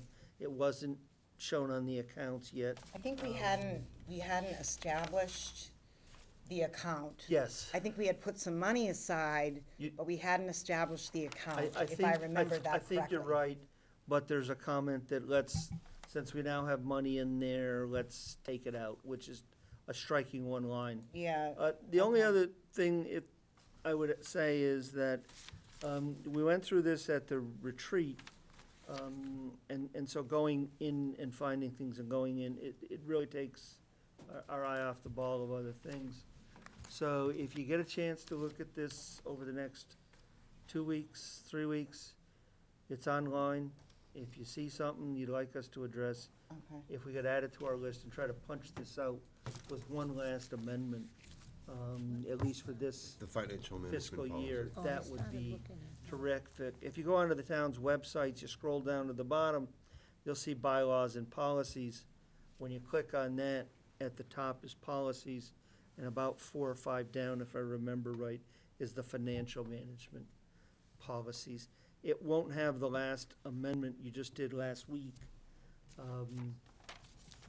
because we'd like to do them all at once. But if there are some things of import to you, if you could give us that laundry list, we would appreciate it. Okay. Thank you. All right, thanks, Carter. Moving on to our last agenda item for the workshop this evening is the FY21 budget and legislative package. We really have nothing. The budget is coming along. Based upon the education escalator you had so far, things are working, which means something's wrong. Carter! When you build a town budget and it balances immediately, doing everything you want to do, something's wrong. It's just, it's that Maybe you can simple. just hope for the best. I can add more if you want, in case you ought Thank you, Chief. I appreciate that. I appreciate that help. Don't mess it up even more. Often it's a formula's off, something from a department head didn't import over.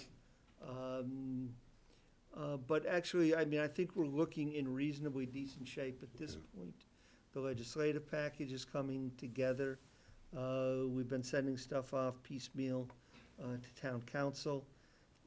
So we're gonna have a lot of little cleanup, like even of the bylaws. There's one section of the bylaw where the task to do the budget is in two different places. Should only be in one. There's parts that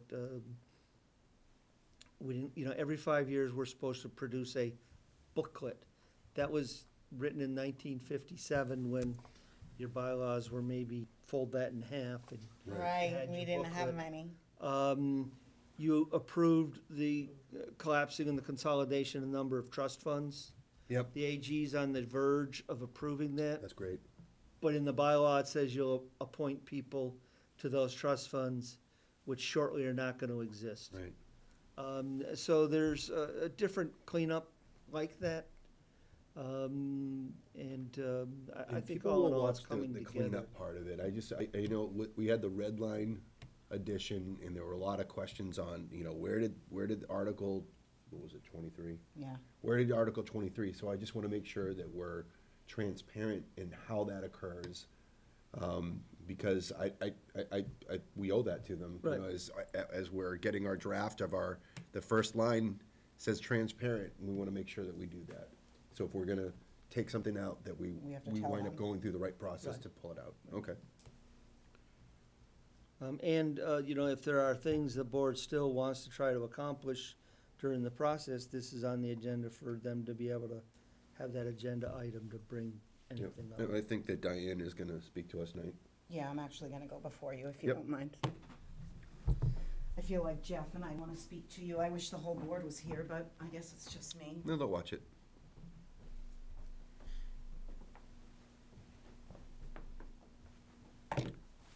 I am speaking to you as a select board member and not as a citizen. I come before you every year. I'd rather sit in front of you and look at you than doing it sideways, but I come before you every year and I ask for money for the police department. Every year, I say to you that we don't mitigate risk and liability by having police officers out in the street alone. And now we have dark times where we do not have police officers at all, and that is not safe for our community. So I am this year asking you to support me and all of you, hopefully in an override of 20 cents per thousand, which will raise $143,466. Not all of that will be needed for the police station, but I wanted to come up with a round number, and I discussed that with Carter. I spoke with Derek Hall and a couple of other police officers, and they stand behind me in this. And this is not a, hey, let's put this before the voters and let's see what they think. I'm gonna bust my tail, and so are they. The union will stand behind them, and we will get signs, and we will do letter writing, and I will do a Facebook post. This is not just gonna be a standstill effort at all. But we cannot any longer just keep saying that I don't think it's right that we put police officers out there alone. And there are things that happen in Templeton that we don't always know anything about because they just do their job and they move on with their life. But I will tell you that if something happens to one of their lives, this town will go bankrupt. And to just keep saying, you know, the police department goes, well, no, that's okay, another department needs it, and I've been on this board for a little over 2 terms, and that's what Chief Bennett does. But it's not any longer right. And I said that last year, and we said that we could use overlay, but that was an inappropriate way to use the overlay account, so I didn't ask you for anything. So we just let that go. But this year, I'm asking you to support me and support the police department in an override. We believe that we can rally the community to get it done. I understand that the community is overrided out, but it was $1 million override for the school, and this is $143,466. I believe that we can get enough of an impact out there and enough of the why they need this override and why we need to do this. And again, I just stated some of the most common facts. A domestic call is one of the most dangerous calls for any police officer to go on. And if you think that that police officer is waiting for any kind of backup to come, they're not going to wait because that's not who they are. They're just going to go out there alone, and that's really not right. So please, I'm asking the community and I'm asking this board to support me in this. And that's really all I have to say. Great. Thank you so much for listening to me. Absolutely, Diane. Thank you. There's a lot of things I would support an override for, and there are a lot of things I wouldn't support an override for, but that is absolutely something I would support an override for. It's for public safety. Anything else? Legislative-wise? Budget? My question, I guess, Mr. Chairman, would be how you wish to move the board to consensus as to whether it wants to include that in the draft package that we present you on February 26th. I will double check the date at which that ballot question has to be formally approved. That's in our countdown. I simply can't remember. But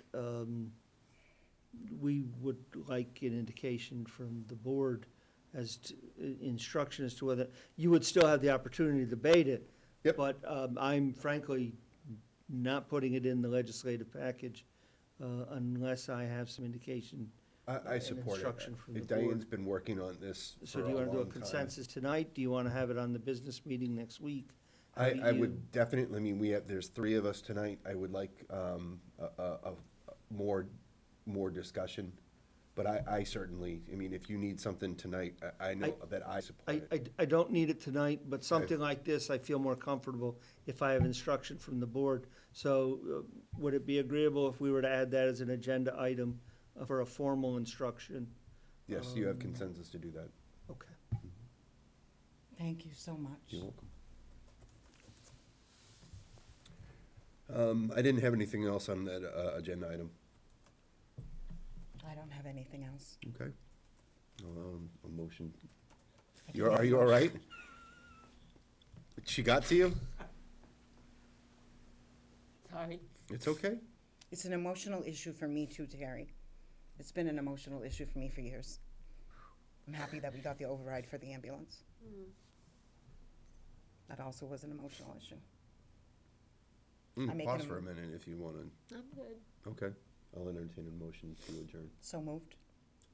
Second. You got a second? All those in favor of adjourning? Say Aye. aye. Aye. All right. We're adjourned.